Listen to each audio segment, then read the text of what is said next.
with that kind of approach. Yes? May I ask a question about healthcare? Yeah.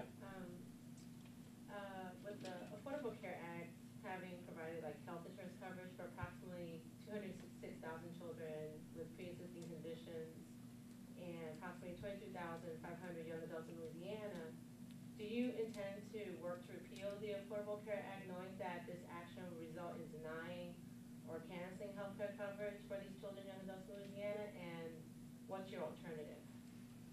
Okay. Why does that sound like a rehearsed question? It's not rehearsed, it's just something It sounds unrelated to the I'm married to a physician. Right. So this is, and I'm also a mother of a child. Sure.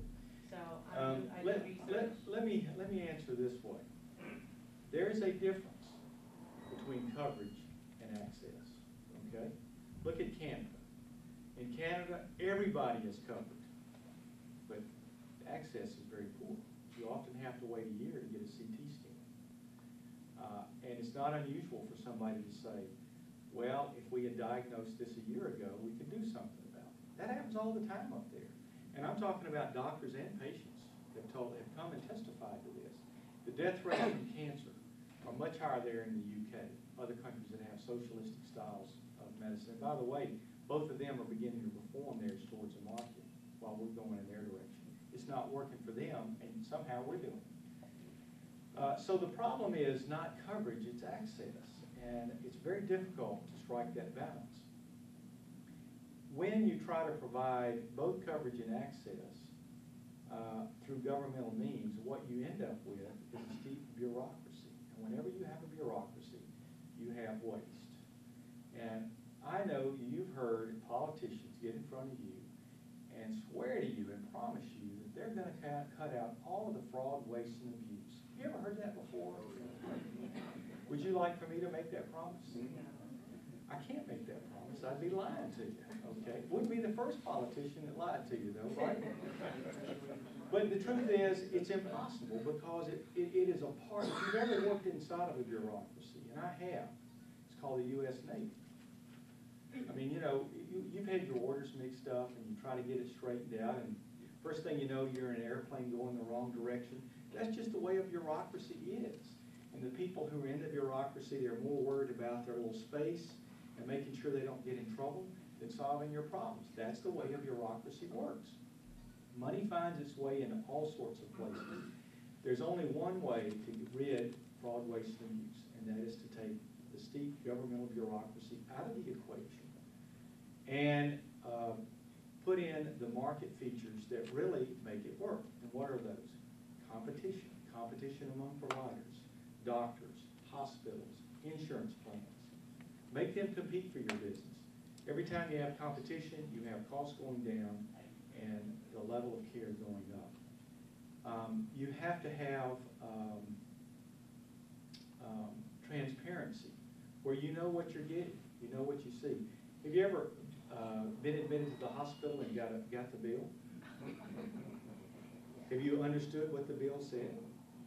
My daughter, when she had her first baby, she said, well, I got my bill from the hospital, but I can't make head or hair of it. And you're my dad, and you're my doctor, and you're in Congress. So can you explain it to me? And I said, no, I can't explain it to you. Well, who can? Nobody can explain it to you. Because it has no attachment to reality whatsoever. It's generated off of layers and layers of legacy systems and bureaucracies that create something that really does not have anything to do. And the same applies even to my own office. People say, well, why don't you publish your rates? Or what rates do you want me to publish? The insurance companies and the government, am I right on this? Tell me exactly what I can charge, right? I don't have any control over my charges. So if I charge a Medicare patient one thing, is that the same thing I charge the Medicaid patient? No, because the Medicaid tells me to charge something else. I don't know what I'm charging people. The only way I know is when I get a check. That's the way the system works. And so nobody really understands. There's no transparency. You can't make a decision. Remember I gave you the scenario about the lady, the Medicare lady, trying to decide about her own charges?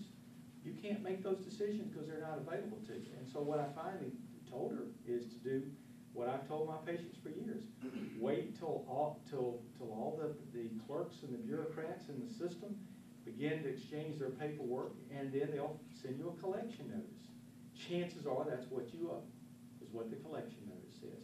But do not send a check on the first bill you get, because it has no, it is not in any way realistic to what the real costs are. So let me finish her question, and I'll so look, we all want coverage for people with pre-existing illnesses. We all want coverage for children. We all want those things. But how do we get to them? That's the problem. That's the challenge. Most states today have high-risk pools for states. Now you say, well, under Obamacare, it's different. They don't have a high-risk pool. No, that's not true. Obamacare simply installs a high-risk pool. So people who have pre-existing illnesses under Obamacare will pay as much as 2 or 3 times the nominal premium rate because of their pre-existing illnesses. All they've done with Obamacare is move the old-style high-risk pool that you can find in most states into that. Coverage for more children. Look, children today, all the way up to middle class, are covered by either Medicaid or CHIPS program. What Obamacare does, what we saw when we actually analyzed it, there are 30 million Americans who are not covered by insurance. Many of those choose not to be covered by insurance. They're the young, healthy people who both can afford it and have affordable access to insurance. They're the 20-somethings who would much rather spend their money on beer than they had on their insurance. And you can't blame them, because it's a good risk for them, because chances are they're not going to need it. But the problem is, when they do need it, it's probably some kind of wreck they've had, maybe on a motorcycle, and now it's going to cost $100,000. So therein lies a problem. That's the whole reason why there's this individual mandate discussion, because the only way to make the people who don't want to buy insurance is to, by force of law, require them to buy a service or product that the government demands that they make. So what is the plan under Obamacare? Half of that 30 million is covered by simply expanding Medicaid. Well, that's fine. We could have done that without Obamacare. We could have just simply expanded Medicaid. But how many doctors accept Medicaid? Less than 50%. Just because you have a Medicaid card does not mean you're going to see a doctor unless it's going to LSU. So again, it's back to access. So it's one thing to have a card that entitles you to care. And it's another thing to have timely access to care. And so with Obamacare, what you really do is drive the cost of the system way up, make it unaffordable, despite the name of the act. And at the same time, you're exchanging coverage for access, or rather you're exchanging access for coverage. And I just don't see that that's an acceptable trade-off. I would much rather see, and I came to Congress to reform, but to put market reforms in place, where we do things that drive costs down and increase quality of care. And we also get patients involved. You know, patients, potential patients, have to make some effort in the healthcare system. They got to do something for themselves, and it's not unreasonable to expect that we're going to do that. But even under Obamacare, not everyone is covered. Yes, sir. Okay, I want to make a statement first, and I'll ask my question. The reason you perceive that as a rehearsed question is because she didn't use the Obamacare meme that Republicans have been throwing out there for the last 3 years. The Obamacare she used what? the Obamacare meme, the nickname given by Republicans to the Affordable Health Care Act. I've never heard anybody in the administration call it Obamacare, including President Obama. Just wait a second. Let me address that. Then I want Well, to, yeah, well, I told you I was going to make a statement. You spent 10 minutes making a speech on something. Let me finish, and I'll let you finish. Look, if I came up with Fleming Care and I was proud of it, I would love it if you called it Fleming Care. He didn't do it. It was a Congress. That's the whole point. They're running from it. You've laid it on it. The what is it? Right now, it's 53 to 55% of Americans want to repeal. 38%, and this is consistent. Want to keep it.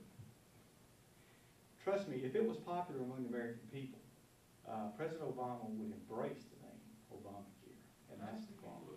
Do we know what it is yet? I think the man's more humble than that. So go ahead and finish. Go ahead and finish your statement. The question I have concerning, okay, one of the big jumps on your chart came about the time they put in the Medicare Drug Act. Now, I agree that elders needed coverage for drugs. The question I have is, why weren't they